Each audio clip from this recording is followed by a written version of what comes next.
Hello, everyone. Good morning, good afternoon, good evening. My name is Rafael Groma. I'm assistant professor of media studies at the University of Toronto, and today we have one more DigiLabour book talk. Feel free to introduce yourself on the chat. And today we have here Nick Srnicek, and finally I learned how to pronounce his surname. Nick Srnicek is a senior lecturer in digital economy at King's College London and is launching his new book, Silicon Empires, The Fight for the Future of AI, published by Polity. Hello, Nick. How are you? Good, good. Thank you for having me. Thank you. And after Nick's talk, we'll have a discussion with David Nieborg, full professor of media studies and platform studies at the University of Toronto. Hello, David. How are you? Pretty good, thank you. Good to see you again, Rafael. Good to see you. And Helena Martins, professor of communication at Universidade Federal de Ceará or Federal University of Ceará in Brazil, in Fortaleza. Hello, Helena. Hello, Rafael and everyone. Thank you for the invitation. It will be a pleasure. Thank you. The floor is yours, Nick. Great, thank you. So thank you, Rafael, for inviting me to give this talk. I'm going to be talking about my recently released book, Silicon Empires. The thing about that book, though, is I finished writing it in April of last year. So I think the latest major event that sort of makes it into the book is Trump's Liberation Day tariffs. And in the world of AI, last April is ancient history. So what I'm going to talk about today is I'll talk about the book, but I'll also try and point to some areas where I think things have slightly changed and slightly been updated. And I think there's been a fair amount of changes, although I think my foundational sort of arguments here are still pretty solid. So one of the core questions I try and tackle in my book is this question of how value within AI is going to be captured. And when I'm talking about AI, to be very specific, I'm talking about generative AI and even more specifically, transformer-based sort of AI applications. Now, if we look at who's captured AI value so far, it's Nvidia. Nvidia is the clear winner in terms of capturing a huge amount of profits, huge amount of revenues. And as a result of that, it's also getting massive market value from it. You can see it in charts like this one. You know, Nvidia was not a small company by any means before ChatGPT came out. But after ChatGPT came out, we saw a massive, massive surge in the value of that company and the amount of orders for chips that they're receiving. If we look at the history of general purpose technologies, though, one thing that we notice is that early winners in a new technology are not always the people who end up winning in the long run.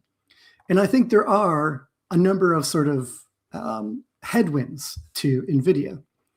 And I'm just noticing some of my slides have been messed up here by the formatting of the system. Anyways, a number of headwinds towards Nvidia. So all of the big tech companies, they don't want to be dependent on Nvidia. So Google, Microsoft, and Amazon have all been developing alternative chips so that they're not so reliant upon Nvidia chips. If we look to the Chinese ecosystem, we see a similar sort of thing happening. So Huawei, Alibaba, Baidu, all of them are also building their own semiconductors in an effort to replace Nvidia. And those ones are sort of, a fair ways behind Nvidia, but they are catching up.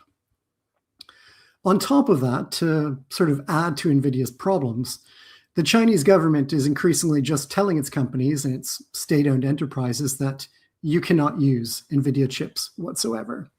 So I think in the most recent H200 chips that are being sold, I think the government has only allowed 3 Chinese companies to go out and buy any of these chips. The government really wants technological self-sufficiency, and that means weaning themselves off of any sort of American company. So it raises the question of, well, who's going to win in the medium term, in the long term, in terms of generative AI? And what I want to do here is to look at this sort of, to analyze all of this. is to look at ChatGPT as a general purpose technology. So general purpose technologies typically have three characteristics in the economics literature. The first is that they're broadly applicable across an economy. So they're not technologies which simply apply to a particular area, a particular industry, a particular business. Instead, they're technologies which can be picked up and used by virtually anybody. These technologies, though, they also require complementary innovations in different areas. So if we take, for instance, the steam engine as a general purpose technology, when it was applied to locomotives versus when it was applied to factories or something else, each of those applications required a series of different innovations in order to make the full use of that general purpose technology. So that's another key characteristic of these things. And then the third key characteristic is that these technologies also have the capacity for significant internal development. So if you look at the steam engine, for instance, it wasn't the case that we just invented this technology and that was the end of the story. Instead, what happened is we continued to develop it. We made it more efficient. We made it smaller. We made it more powerful. And we can see that with generative AI today. It's a technology which is continuing to be developed in a number of different directions. Now, the upshot of all of these different characteristics of GPTs is that they end up creating a sort of virtuous cycle within the economy, which can potentially lead to massive economic impacts and then massive social and political transformations as well. So if we sort of start in that right-hand corner there, a technology gets invented, a few companies sort of take a risk on this new GPT, they adopt it into their industries. As they come to adopt it into their industries, they start to have to build these complementary innovations. Those complementary innovations feed back into the core technology, that general technology, which means that general technology starts becoming more and more capable, which means more and more industries start seeing some sort of use case from that technology. And then you end up getting that cycle going around and around until everybody in the economy has sort of adopted this thing. Now, the story that I want to tell here hinges in particular on this distinction between a general technology and the specific applications made of it. So in this diagram on the screen, this comes from one of the earliest economic formalizations of general purpose technologies. And you can see sort of what I mean by the distinction between a general and specific. So you've got semiconductors, but the semiconductors which go into a hearing aid are very different from the ones that go into, say, CT scanners or cars or computers. So each of these things is quite distinct. Now, for the big AI companies, this distinction between the general and the specific, it leads to a number of key challenges. The first big challenge is diffusion. So how do you actually get your general purpose technology picked up for all these specific applications? And if we look at the historical record, what we see is that the companies which produce a general purpose technology, they might be really good at that, but they have no knowledge of how to apply these things in sort of specific areas. So if we look at OpenAI, for instance, today, really, really good at developing frontier LLMs, but not very good at legal work or education work or healthcare work. As a business, they simply don't have those capabilities. So they rely upon others to take up these complementary innovations. This means that it's incredibly difficult because you're relying on others. Other companies may not have the knowledge of how to do this, and it can take a long time as well. So the historical records suggest, decades is sort of a standard time frame for thinking about the impact of general purpose technologies. Now, one really interesting example of this, which came out after I wrote the book, is OpenAI and a number of other AI companies have started hiring for what's called a forward deployed engineer. So what these people do, and on the screen here is a picture of one of them working with John Deere. These people go out and they work really closely with a particular downstream application, with a particular customer, to try and understand how to adapt and adopt AI into this particular area. As the quote says here as well, you can see the virtuous cycle of GPTs. FDEs also align with OpenAI's research objectives and work with customers who can most likely build solutions that help advance the research direction at OpenAI. So in this particular case, what happened was they were working with John Deere. They recognized that apparently they found out that the voice recognition on the AI models wasn't working well enough for John Deere. So they improved that for John Deere, and then they rolled that innovation back into the core ChatGPT model. So this is sort of that virtuous cycle that's going on in practice. However, there's a bigger challenge for the AI companies, because even if you get all these companies downstream picking up your models and using them, how do you capture the value? And here, the historical record is pretty clear that the people producing a general purpose technology don't capture most of the value. Most of the value goes to downstream applications and to consumers.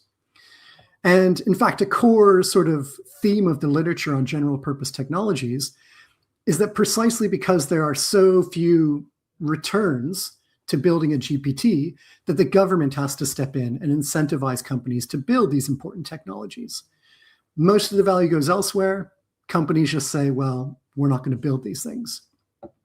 So the historic record in terms of capturing value from a GPT is actually that it's really quite difficult to do. Now, in the book, I try and outline what I think are a few key strategies that companies are using to try and answer these questions to both how do you get diffusion and then how do you capture value. And I think there's a number of different ways in which the big AI companies are doing this. And I think there's a number of sort of interesting consequences which emerge once we start to realize these different strategies. So there's a sort of diagrammatic representation of it here on the screen.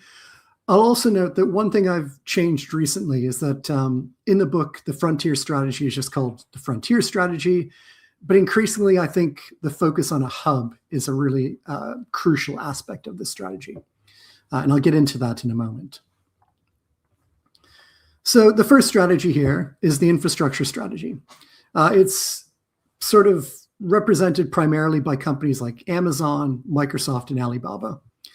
And the goal of this strategy is to maximize the usage of any AI model as long as it happens on their particular cloud infrastructure.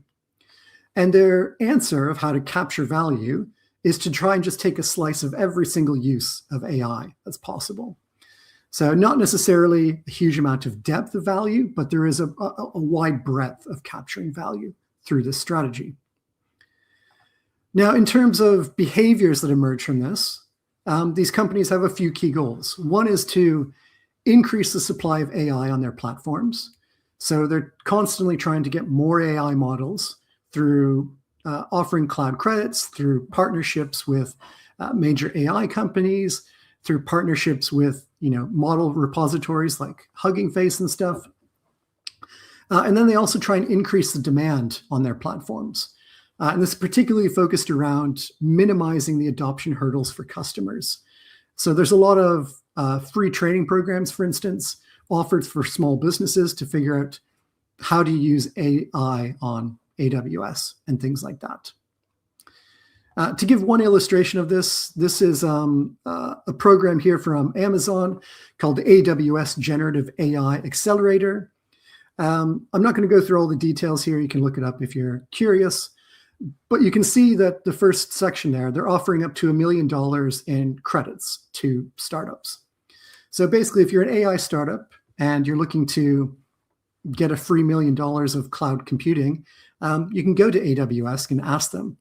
And for AWS, this pays dividends because eventually companies build their models and their businesses on AWS, and then increasingly get captured into that ecosystem. Now, the second strategy is the frontier/hub strategy. And I think this is the most sort of visible strategy, although I think it might be one of the least understood. So OpenAI is an obvious example. Anthropic's a good example. DeepSeek, Minimax, Google DeepMind. There's a number of companies which are doing this approach. And their goal is to maximize the usage of a specific AI model. And it doesn't matter what cloud platform it's on, it's just as long as people are using your model. Crucially, I think a lot of this is becoming oriented around becoming the hub of an ecosystem where they can then capture value. And sort of when you think of a hub of an ecosystem, you can think of Apple, the way in which it coordinates and orchestrates an ecosystem of developers, of suppliers, of all these different things around its sort of central hub. And I think this is what a lot of AI companies are trying to do at the moment, the frontier ones. A key sort of goal of this strategy is to then use really intense amounts of money and compute to differentiate your model in terms of capabilities rather than competing on price. So if you compete on price, the sort of minimal profit margins that you might have at the moment just completely disappear. These companies are also trying to secure a number of prominent partnerships in specific verticals. So their sort of answer of how to diffuse these things is to help build prominent examples with companies like John Deere, like Moderna, that the rest of those industries can then sort of say, well, here's how to use AI. I'll give a really interesting example, which has emerged, again, since I finished writing the book, which is OpenAI's Apps SDK. And this is a software development kit, which is basically answering the question of how do you integrate AI models with external services? So things like Spotify or any sort of e-commerce service. And effectively what Apps SDK does is it allows apps to appear within ChatGPT. So if you're looking to, I don't know, book a flight or something like that, this is the way in which a company would allow that to appear in ChatGPT. Really crucially, it does so in a closed way. So the companies who are writing the code for it to appear in ChatGPT, that code doesn't work for Anthropic, it doesn't work for Google, it doesn't work for DeepSeek or anything else. And OpenAI specifically chose this very closed approach because it builds up a closed ecosystem. And they're sort of leveraging their reportedly 900 million users as a way to attract these third-party services onto their emerging platform. And then capture those services, capture the users, and start to generate a closed ecosystem. Now, there are alternatives out there. So you could have had ChatGPT appear in apps. So maybe you open up your Spotify app and there's a ChatGPT box there or something. Or you could have chosen an open protocol like MCP apps, which is a case where developers just write the piece of code for they write it one time and then it can work with any particular model. So it's not that sort of proprietary closed-in approach. Now, the third strategy is, when I say this every time I talk about this, I think it's academically the most interesting and politically the most terrifying strategy. I think there's only two companies which are really doing this at the moment, and that's Google and Huawei. And the goal of this strategy is to actually go and build and support those downstream applications in a very direct way. So if traditionally, historically, GPT producers haven't been able to do this, Google and Huawei are able to do it because they have a huge amount of resources. And in many ways, they were already conglomerates before generative AI came about. Now, the most visible expression of this strategy is all the domain-specific models which are being built by these companies. So Google has, dozens and dozens of different models. It's not just the Gemini model. It's the MedPalm model, the Alpha Geometry model, the AlphaFold model, the VO model, all these different models for all these different domains. Both of these companies, Google and Huawei, are also investing and acquiring companies within specific industries too, to really get and reach into these downstream applications.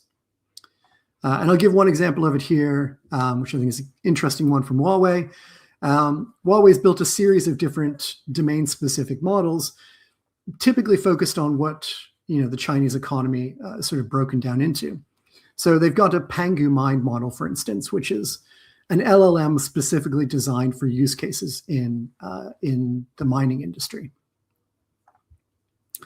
Now, the last strategy is the open strategy, which is, when I wrote the book, was primarily Meta. They were sort of the main representative of it. They released Llama 4, and that they've sort of disappeared from the open source strategy completely since then. DeepSeek is a very prominent example as well, and Alibaba has become sort of the dominant example. Although reportedly this week, a bunch of people, researchers, have been leaving Alibaba precisely because Alibaba may be turning towards a more closed strategy at the moment. So we'll see sort of whether they keep to this strategy or not. Now, the open strategy, the fundamental goal here is not necessarily to capture monetary value directly or indirectly, but instead to sort of capture decentralized innovation.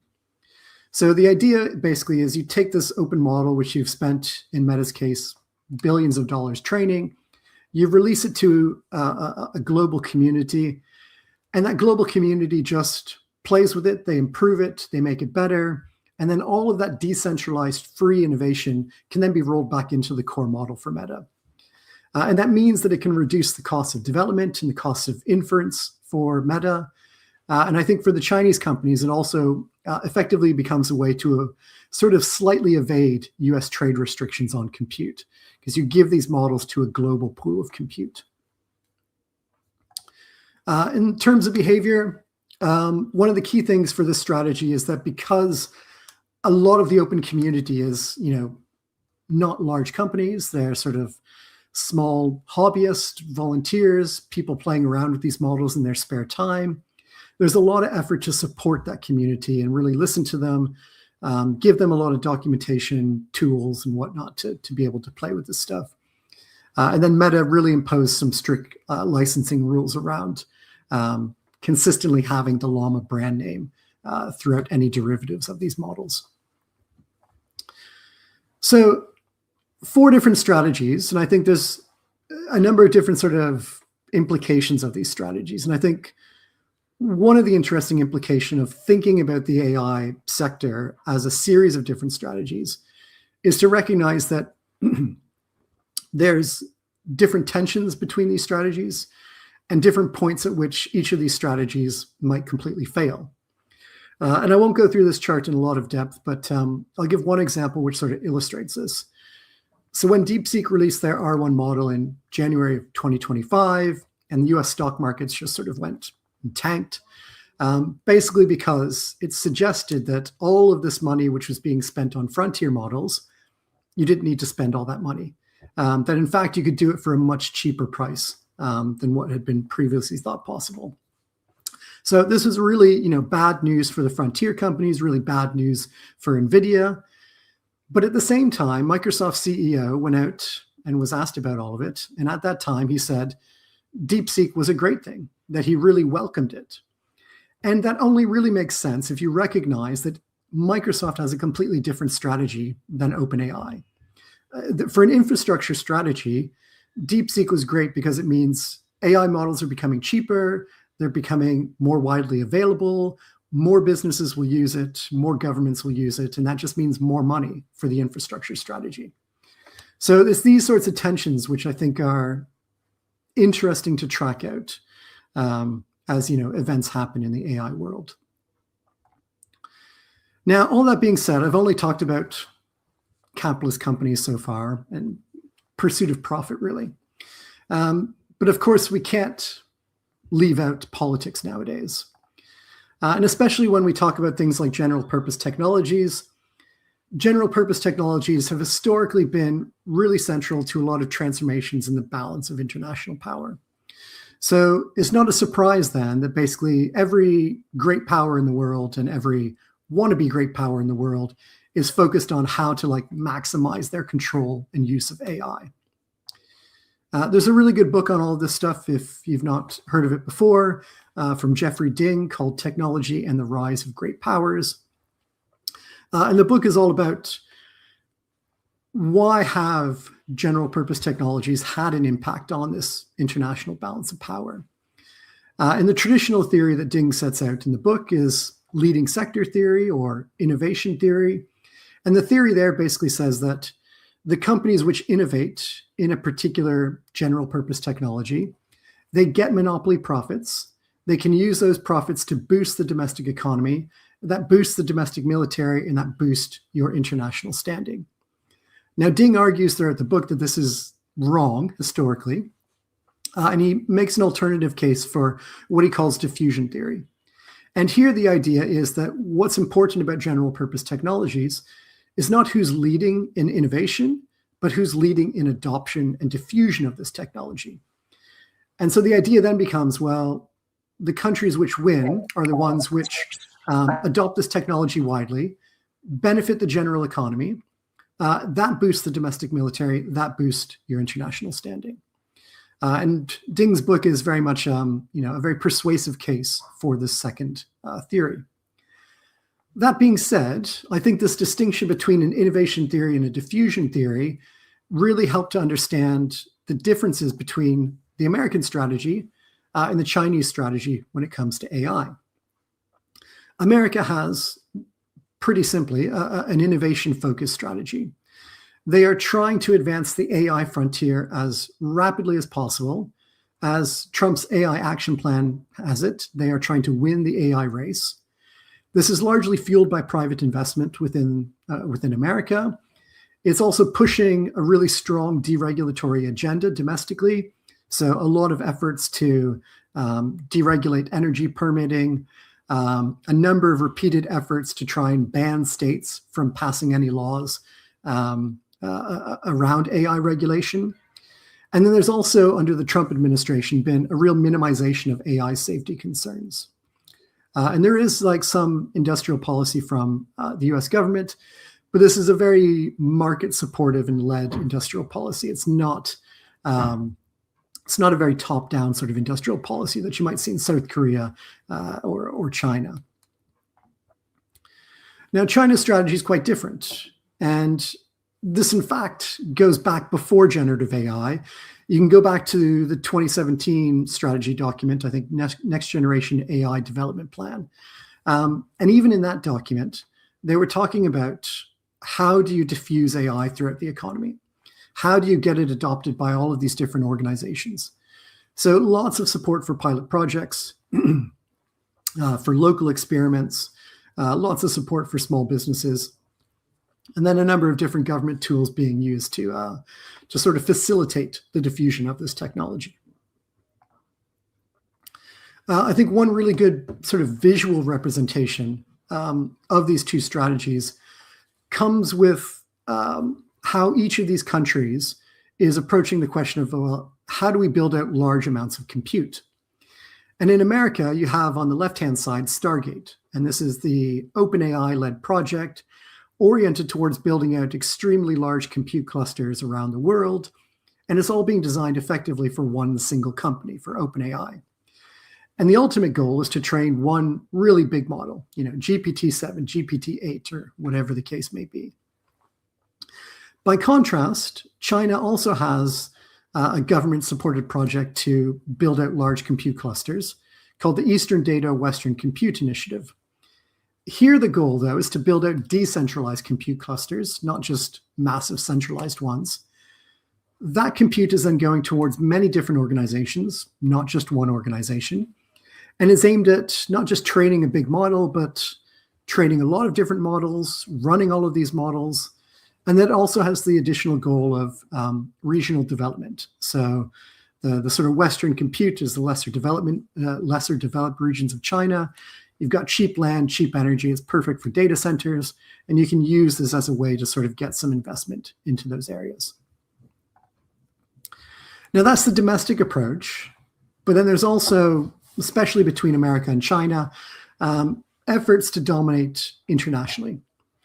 And from the American perspective, the world is divided between the US and China. You're either with the US or you're with China.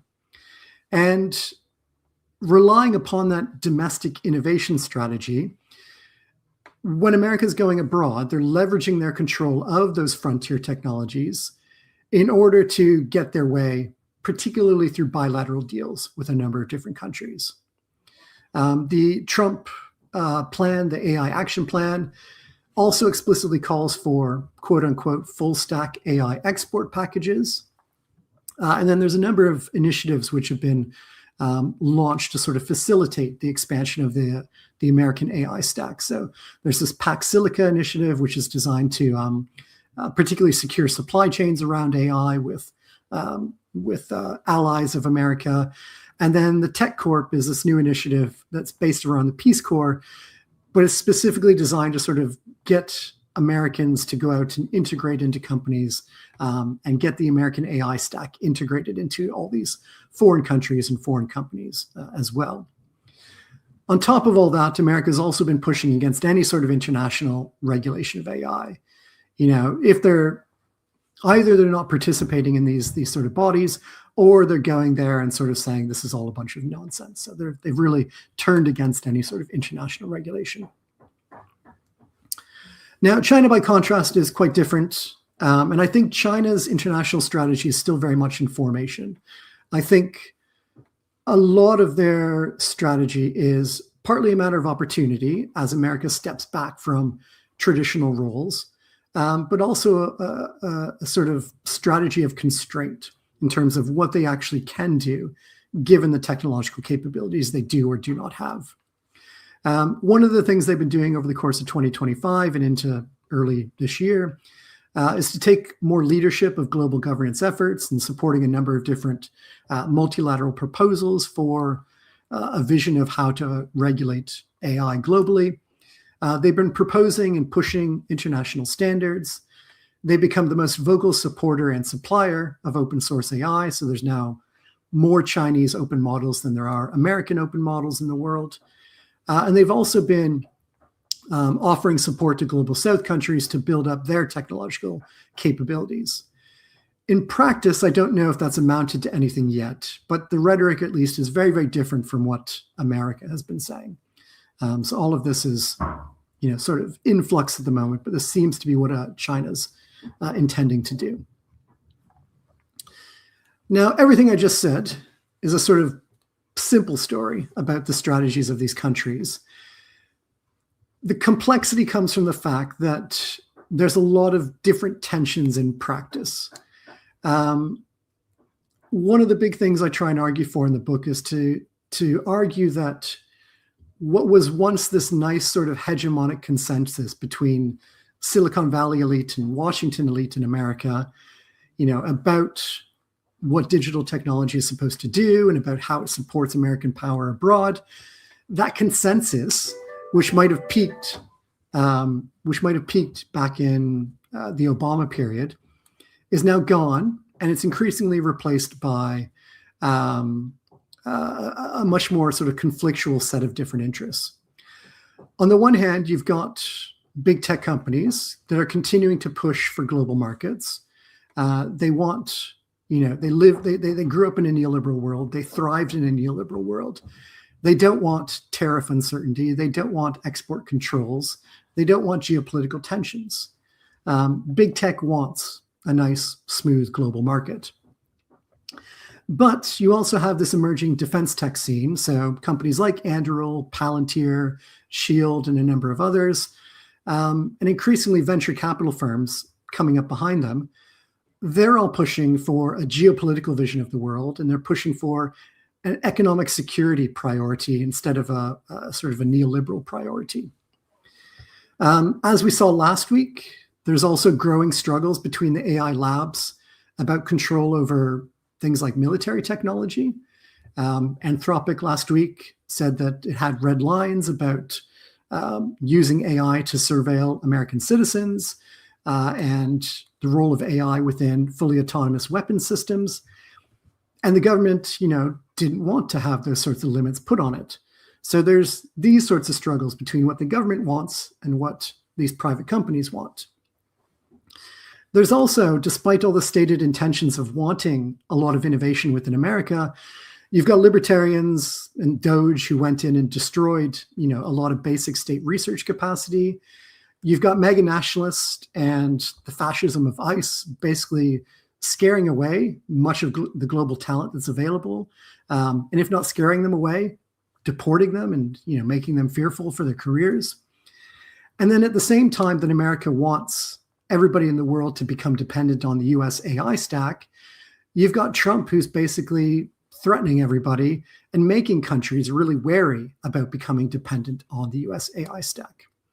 So there's a lot of different tensions in practice, and it means that the sort of clear, I think, strategic goals that are put out there in policy documents and things, in practice, they're being really disrupted by the sort of this hegemonic struggle that we see in America. Now, lastly, in China, we see a similar sort of thing happening, but it's a much more subdued sort of struggle between different elite interests. And I think it's reflective of the different political system there as well. So probably the biggest open struggle is between the AI labs who will say, we want Nvidia chips, we want the best chips, and the Chinese government saying, no, we want self-sufficiency and we don't want to be dependent on an American company. You've also got, I think, an interesting shift within the Chinese tech scene, which I think has been sort of missed by a lot of people. The tech crackdown that happened in 2020, 2021, it's often seen as like the entire tech sector was cracked down on, but that wasn't the case.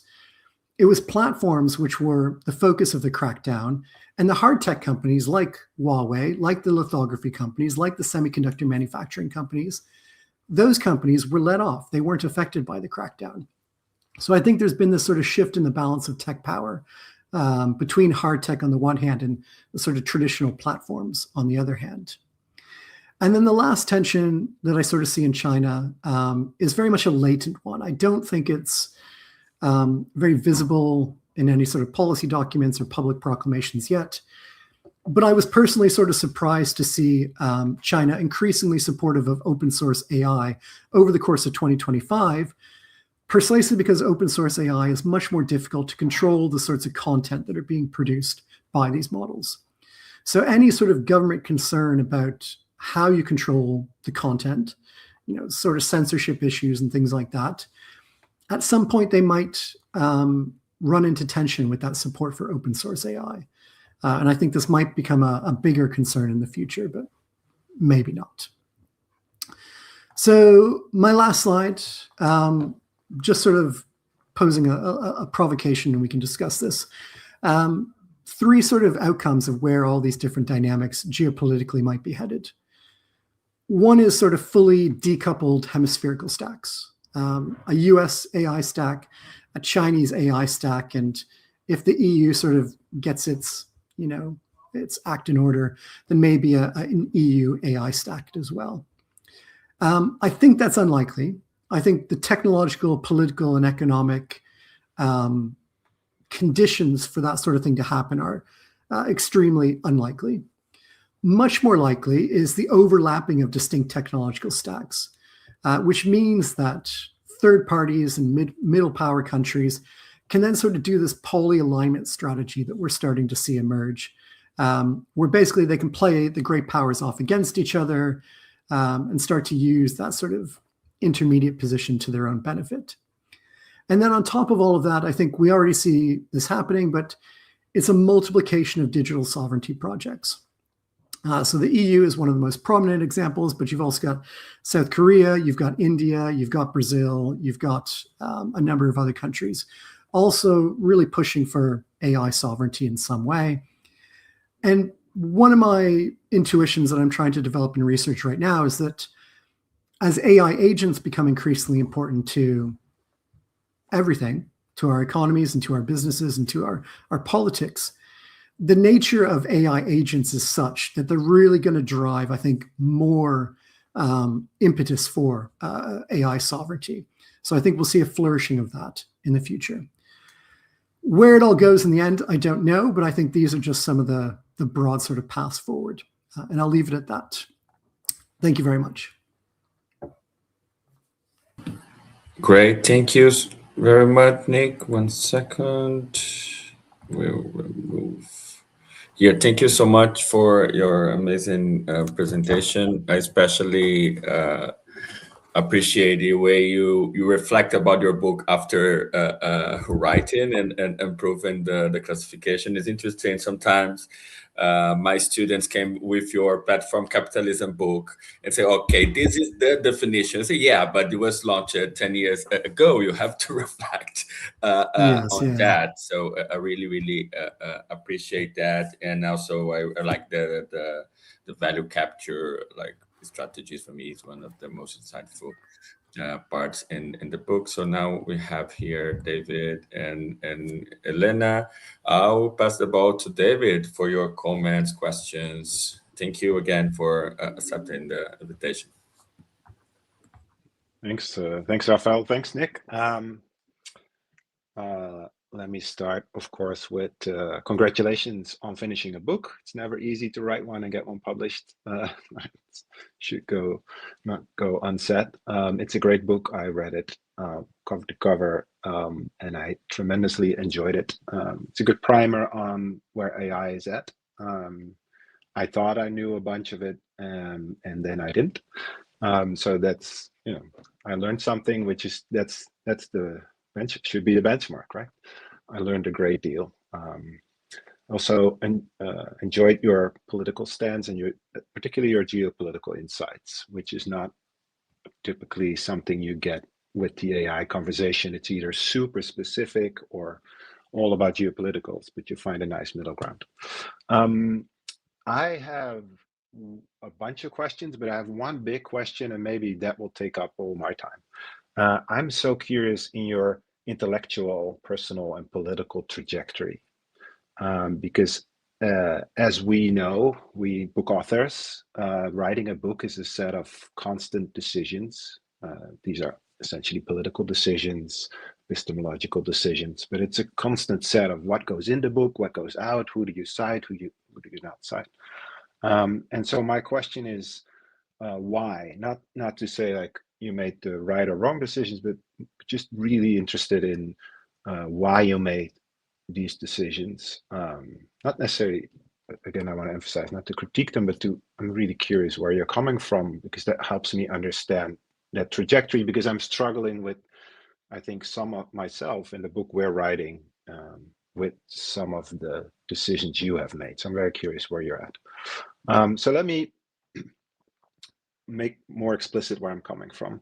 Where I'm coming from is having read multiple times platform capitalism.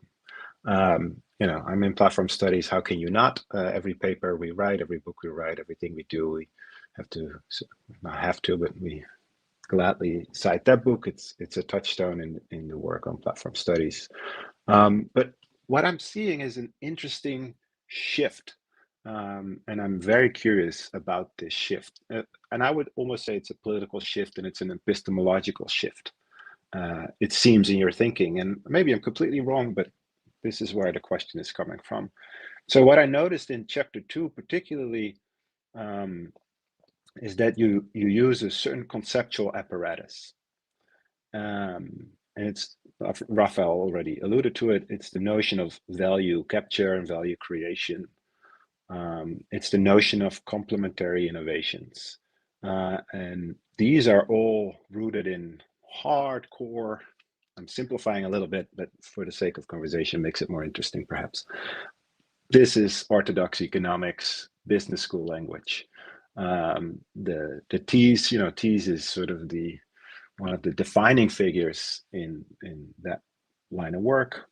You have your Jacobides, Brynjolfsson. So these are a bunch of econ dudes, if I can call them such. Let me say it more academically. Influential business school professors. And you cite that work without, in my mind, making explicit, when you say notions like value, what you mean by value. So this is a critique I get. So I'm sort of outsourcing my critical thinking to you. We're confronted by questions like, what do you mean by power? What do you mean by value? So I'm sort of punting it back to you.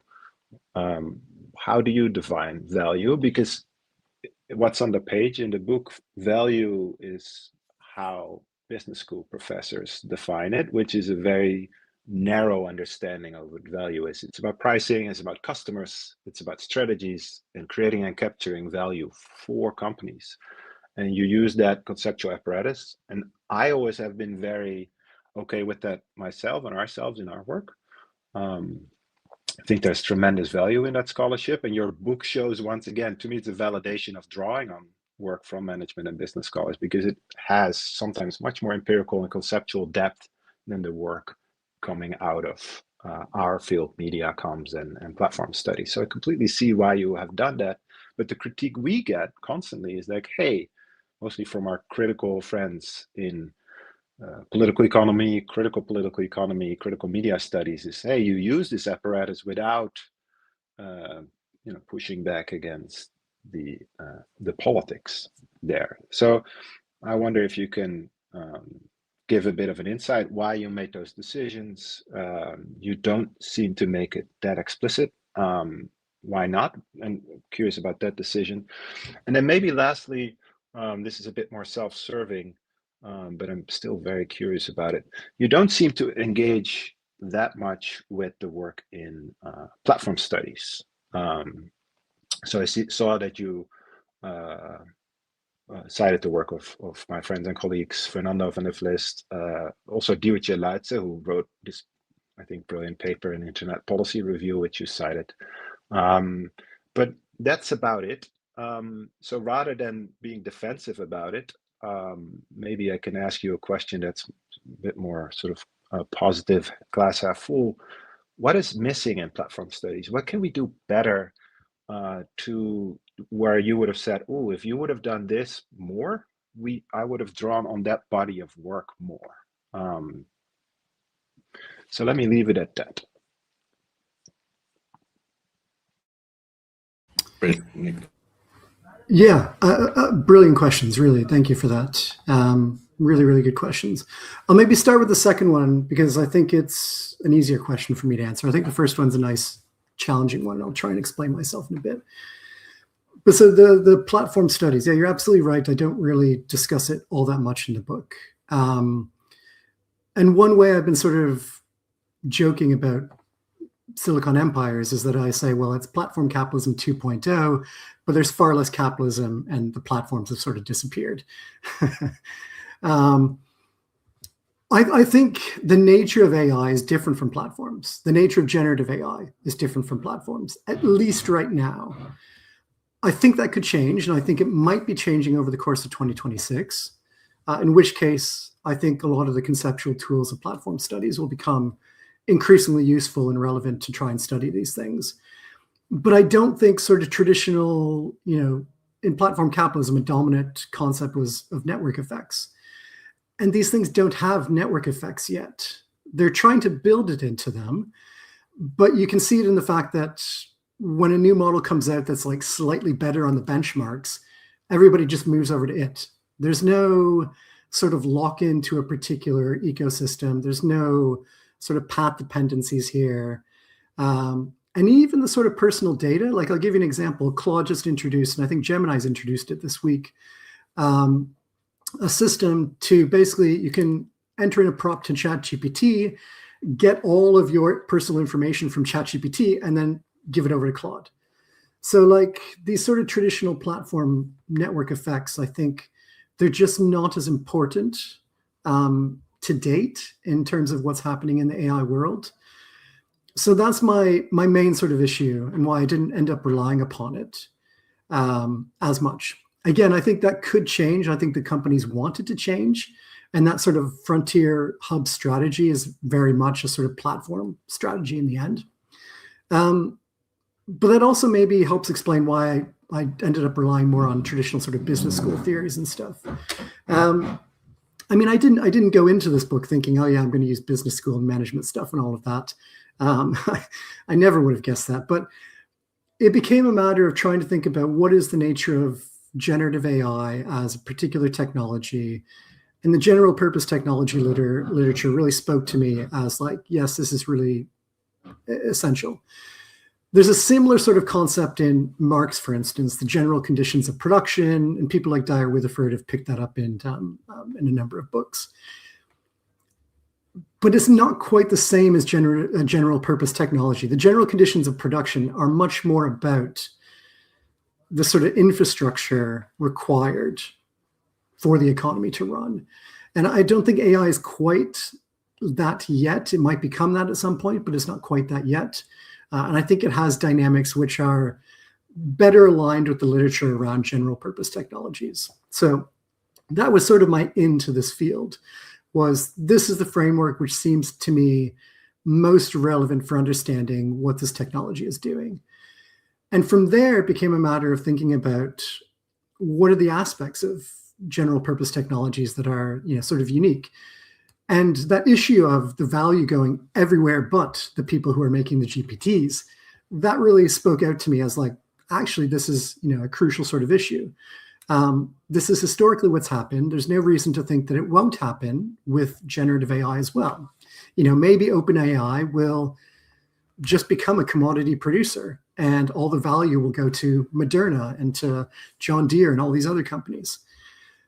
So that sort of, that question of where value is going, and I'll get to what I mean by value in a second, but that question of the value of GPTs going everywhere but the producer, then really led me on this path of like, well, how are the companies trying to maintain that capture of value?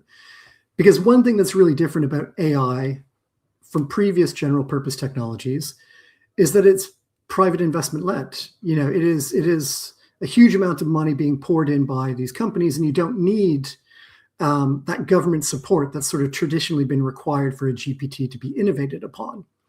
So what is it that's sort of driving these companies? What do they believe, rightly or wrongly? What do they believe about the nature of this technology and how it's going to develop, that they can capture the value and get those returns, unlike previous GPTs? So the literature from Thies and stuff was like, it's the only literature I could find, and maybe I've missed something, I very likely have, but it was the only literature I could find that really started to think about how do businesses try and answer this question in practice.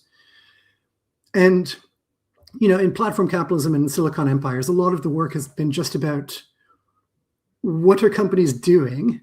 How are they acting? What are their incentives? What are their behaviors? And almost on a sort of descriptive level on some point, but I think just sort of bringing the clarity to like, why are the actors behaving this way? Why are they doing this? There's a lot of then critical value in understanding the behaviors of these people and these companies. So for me, that was sort of where I ended up with. It was just, GPTs, thinking about value capture from GPTs, and then how companies have tried to address that issue in the past and how that maps on to what companies are maybe doing at the moment. In terms of value, I have to say, I always struggle with this because my Marxist background wants to say, well, surplus value, and it all comes back to labor on some level. And I think there is elements of that still within there because, what I'm talking about is not value production, it's value capture. And a lot of what I see going on within these companies is not necessarily the direct production of value by them, but instead allowing other companies to produce value. But then by providing this increasingly basic sort of infrastructure, being able to extract a rent and capture value through that sort of mechanism. So there's an implicit idea running throughout the book of like, this is much more akin to a rentier strategy than it is to, a sort of traditional productive framework from Marxism or anything. That's sort of the implicit idea. I haven't worked out the metaphysics of value sufficiently to be able to like really pin all this stuff down and think about how it links up to value form theory and surplus value and all of this stuff. But on one level, I don't think it really matters. I think those questions can be interesting for some big structural questions like, is the rate of profit falling? These sorts of questions. But like for the sort of questions I was interested in the book, it wasn't as important to be able to answer those not metaphysical, but the more sort of theoretical elements of what value is and what it isn't. Great. David, do you have any more questions? I have a ton, but I don't want to take up too much time. I'll just respond to two of these points, because I see these then as this, to me, this is a start of a future conversation almost about this is so much of where we're coming from. My work with Thomas Poole and Jose van Dijk particularly, because we've been talking to these two big questions: platforms and continuities, and value, and what do we mean by value. So I don't want to get sucked into hour-long discussion about that. My big question going forward, let's bracket the value question, because I don't think I agree with you, it's not the most productive, especially for now. It's such a inside baseball thing at some point. But the platform question to me is, I think we might slightly disagree, or we might agree if we talk much longer about it. But to me, that's one of the most interesting questions going forward. I think, just state my claim in this debate, that the platform model is so resilient and lucrative that it, in the book, yes, if you see it as a general purpose technology and you focus on those companies you focus on, I agree with everything you're saying. I think going forward over the next couple of months and years, that especially towards consumers, that model, business model, if you will, or corporate logic will reassert itself. That would be my argument. And so ironically, your past work will become even more relevant than ever before. That's my 2 Canadian dollar cents in this. And with that, I yield my time. Rafael, you want to? Great. Yeah. Thank you so much, David. And I would like also to acknowledge that Nick grew up in Canada and around Toronto, and David and I now we're now based here. And I would like also to acknowledge that we have around 75 people following us and watching us. We have a bunch of questions from them. Feel free to ask your question in chat, and we will ask your questions later. Now let's go to Helena Martins, professor in the Federal University of Ceara in Brazil. Helena, good afternoon. How are you? Hi again, Rafael. Do you hear me? Okay. So first, I'm sorry about my internet. I'm in a hotel, so I don't have many options. But I'm very happy to listen, Nick, and thank you, Rafael, for the invitation. And I wrote a comment to share for our reflection. It's about value. So I think it's the same question in general. So again, so Nick, your book consistently demonstrates your attention to the broader movements of the system in its interface with technological transformation. This is a fundamental perspective for understanding the current technological development guided towards the needs of capital, which facilitates the concentration of social production on a transnational scale, enables new forms of manipulation and surveillance, favors financialization, and reinforces individualism, economic and cultural pillars of neoliberalism. An inseparable theme from the crisis we face, which is expressions in the economic, cultural, and environment fields, and clearly the dispute between countries. In this commentary, I propose that the critical analysis and empirical study very well developed can be complemented in the light of Marxist theory, especially regarding the intrinsic contradictions of capital and the analysis of competition.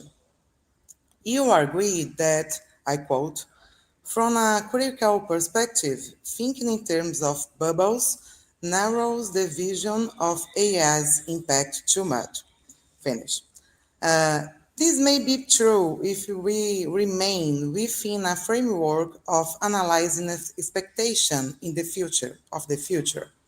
It may be more interesting, in my view, to consider the crisis as a permanent element of capital associated with its internal contradictions and to understand why at moments in history, like the present, it becomes more intense. Following this perspective, some contradictions associated with the mechanisms of the tendency of the rate of profit to fall, in my view, deserve to be highlighted. The first issue lays in the question of investment in fixed capital, which marks the current stage of the artificial intelligence sector. As you wrote, I quote, it does appear unquestioned that the hype and levels of investment growth will dissipate, at least somewhat. The level of growth and capital expenditure is simple and sustainable. Yes, this problem relates to the expansion of investments in fixed capital, which leads to an increase in the organic composition of capital. It's a Marxist classical approach. This increase reflects the technological level. More automation increases constant capital and decreases variable capital.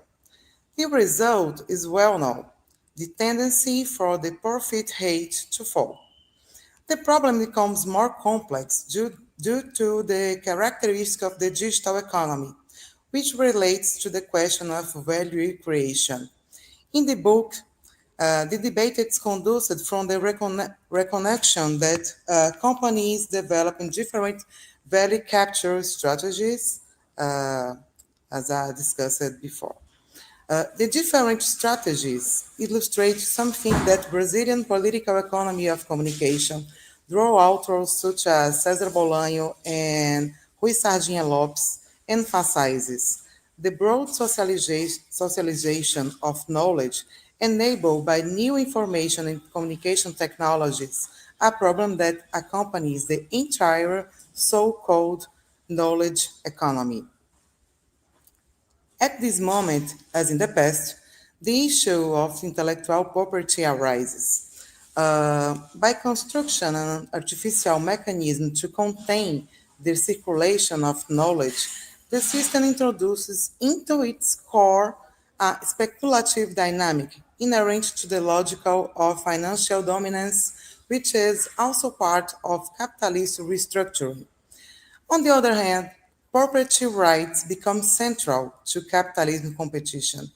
And on the other hand, according to Rui Sardinha Lopes, I quote, although these represent an attempt to make the investments necessary for the production of knowledge profitable, 14, according to its defenders, competitions for patentable innovation, it ends up hiding the full development of productive force and ultimately delaying the accumulative process. Finished. This is an economic based on speculative dynamics. On the other hand, it demands more invest in fixed capital. The result is clear. It affects productivity, capacity, and reduced profitability. In my view, capital has dealt with this problem now not through widespread unemployment, but through the expansion of underemployment with the adoption of various regressive forms of labor relation and others. On the secondary level of analysis, this is my second commentary, um, there is, as you wrote, the issue of competition. Following the proposition of thinking from the intrinsic contradictions of capital, it is useful to remember that, according to Roman Rosdowski, competition involves the action of capital upon capital, which presupposes a plurality of capitals. Conceptually, competition expresses, says the Marxist author, I quote, the internal nature of capital, which represents itself and realizes itself as a reciprocal action of the various capitals among themselves, which impose upon themselves the immanent determinations of capital. In this sense, the current situation of concentration is merely a manifestation of the becoming of capital. in this expansionist dynamic. The moment of competition is fleeting. This is why what we see in the artificial intelligence sector reproduces what was seen in the platforms, broadcasts, etc. If historically these contradiction sectors remain linked to state and national bourgeoisies, nowadays concentration actively occurs on a global scale, which corresponds to the stage of imperialism. This situation leads, on one hand, to economic concentration and, on the other hand, the increased social inequality. Recalling the previous argument, we have a drastic situation. This happens as in the case of the digital economy, although the diagnosis cannot be generalized, there is often no value production, but rather value capture. That is, there is no longer any value being produced and reinvested in the so-called real economy, and there is more concentration of wealth. Not surprisingly, the economy in general is experiencing a moment that many others call secular stagnation. There is, unlike other historical moments, the economy associated with digitalization, the so-called platform capitalism, to use your all-important term, does not help the system overcome its contradictions, nor does it even enable the resumption of growth, etc. In fact, technologies in the current form are part of the problem. If this is so, what explains then that the system itself does not abandon this model and continues to stimulate digitalization? We can speak of its irrationality, also demonstration, for example, in the way it deals with the environmental impacts of this technological form. But to conclude, I'll reinforce an argument that is also present in your book. Its main use is associated with political and military issues, which take forms of the genocide in Palestine and the various wars, whether in Ukraine, Iran, etc. In short, the situation we have reinforced the possibility of a deepened capitalist barbarity, whether it be general precarization of living conditions, war, or also the environmental crisis. It's very interesting, the chapter about China, because its study is that it shows there is no historical determinism. A developing country managed in a few decades, 4 decades, to become the main competition of the United States through its own path.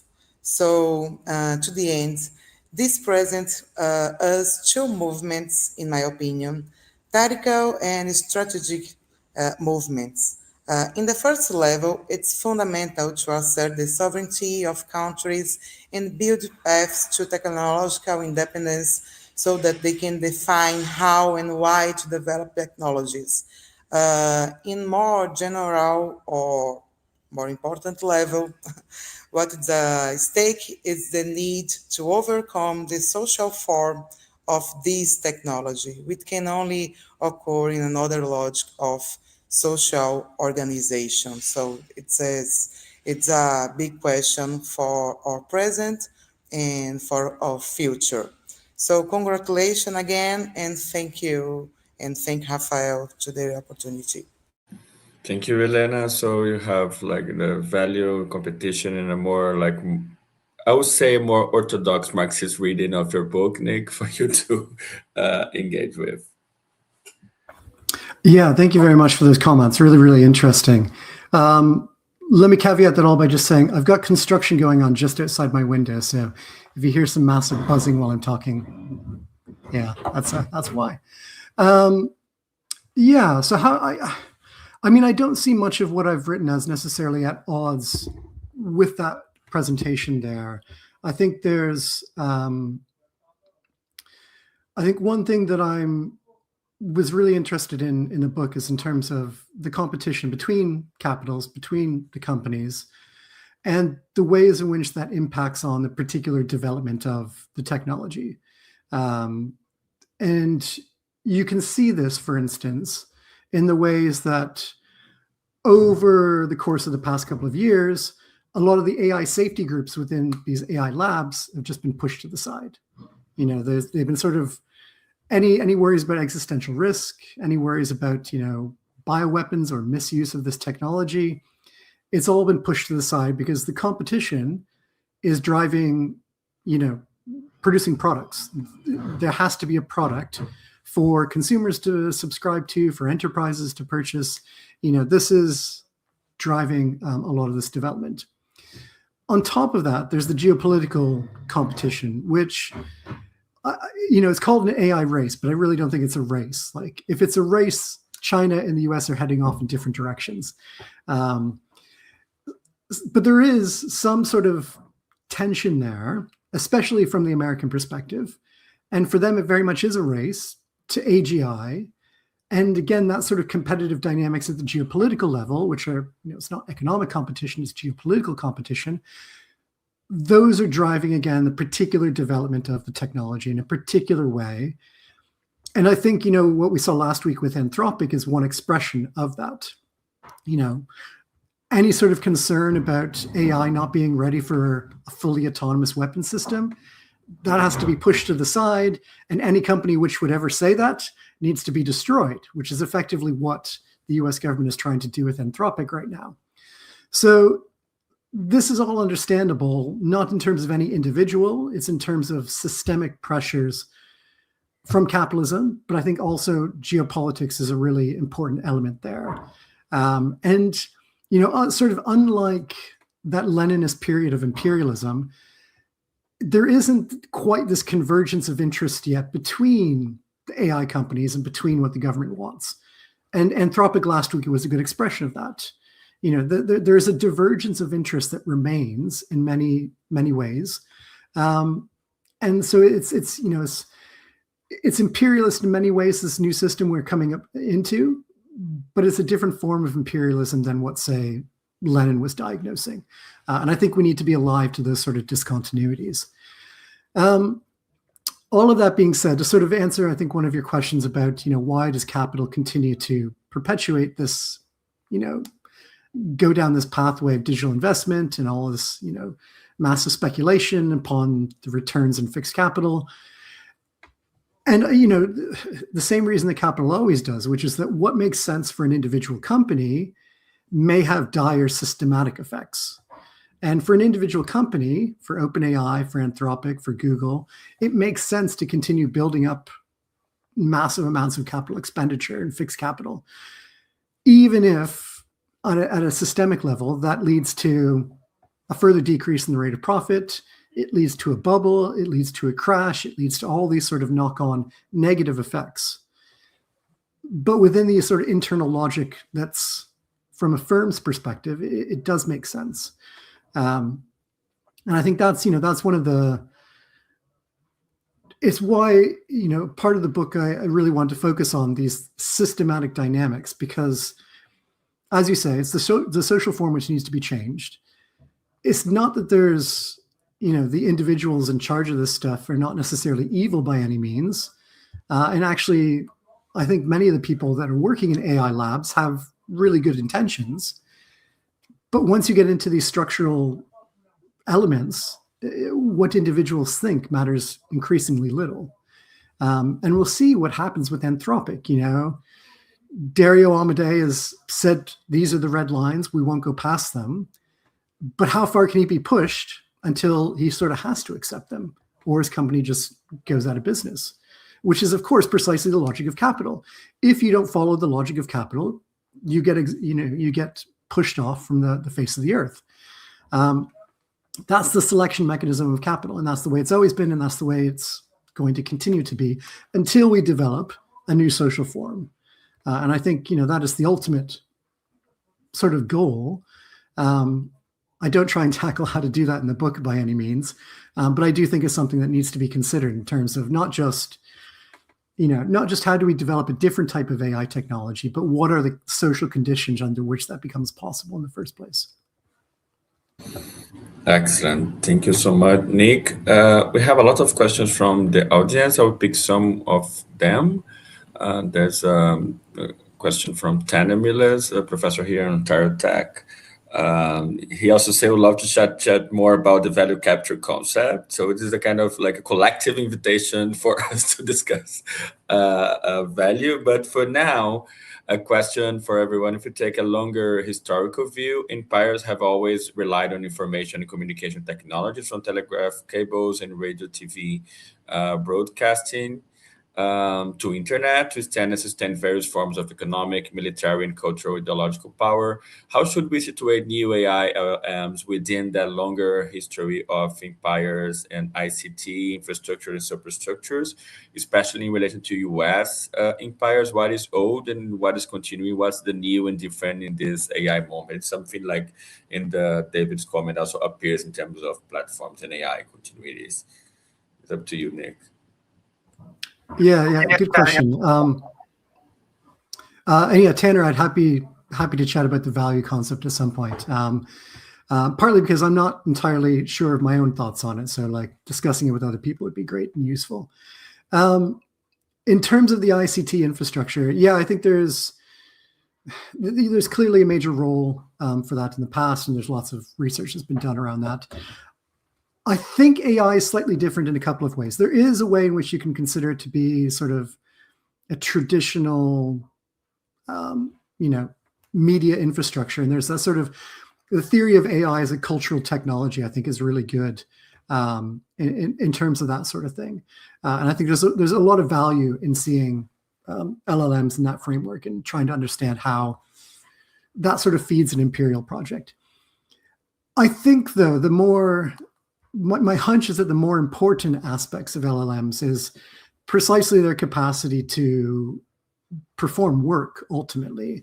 And the rise of AI agents over the past couple of months is really, I think, a testament to just even at the initial stages of what this might be capable of doing.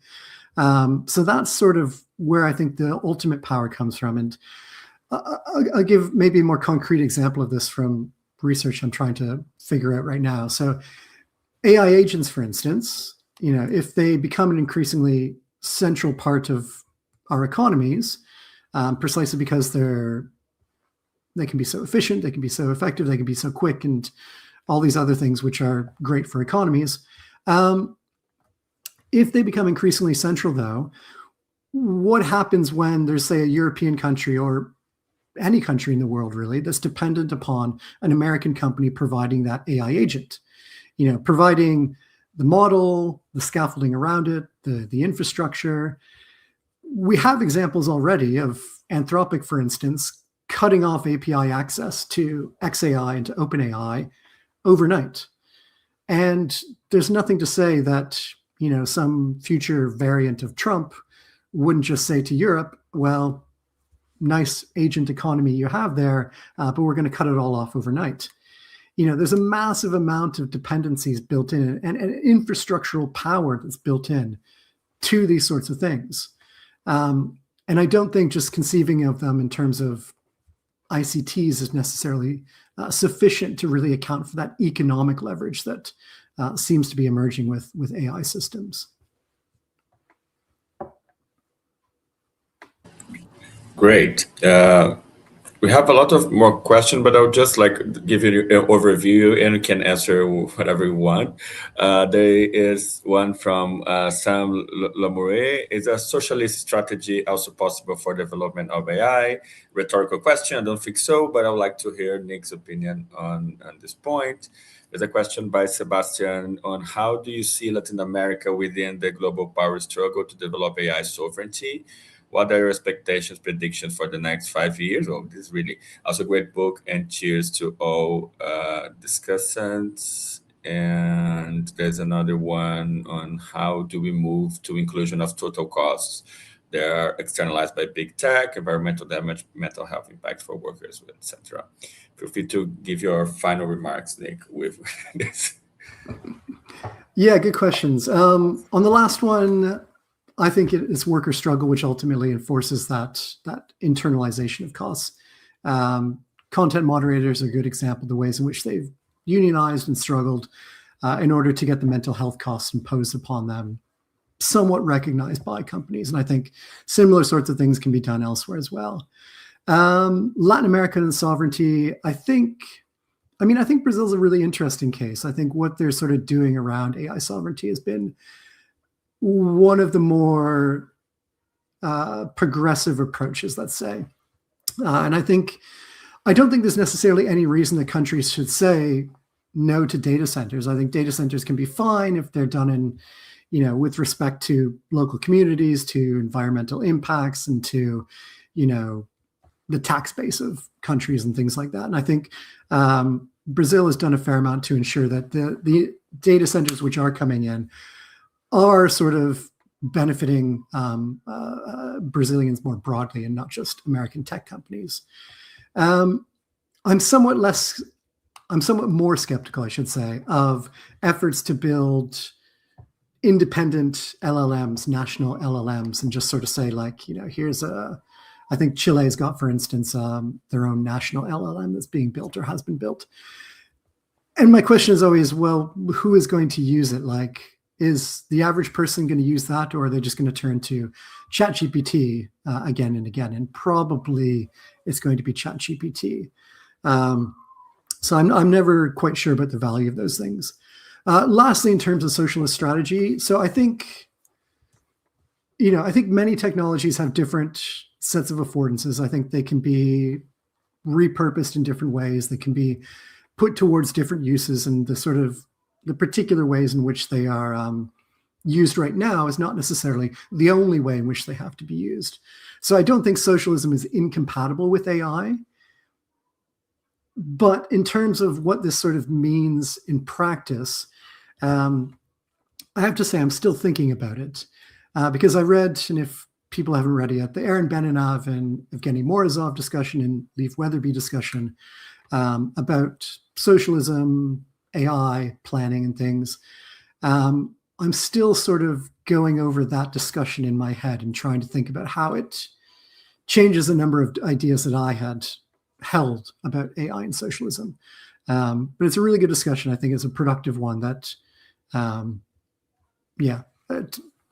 basically, I don't have an answer, but there's the inklings of an answer within that debate. Excellent. Thank you so much, Nick. And I would say that in Brazil, we have this difference between the sovereignty discourse by the government and also possible the social movements and the communities are pressuring more, and probably this relies on the power of this debate in the case of Brazil. And happy to know that a lot of people were interested in value discussions. I have my own questions as well. And I would love to read the new 2 books of Cecilia Recap as well. One in Spanish on dependency theory and another called The Rulers. And a lot of things to discuss. Thank you so much, Nick, Helena, and David, for this insightful morning in Toronto, afternoon there in London. Thank you for all the people, all the 70 people watching us, and see you soon. Bye-bye. Thank you. Congrats. Thank you. Bye-bye. See you.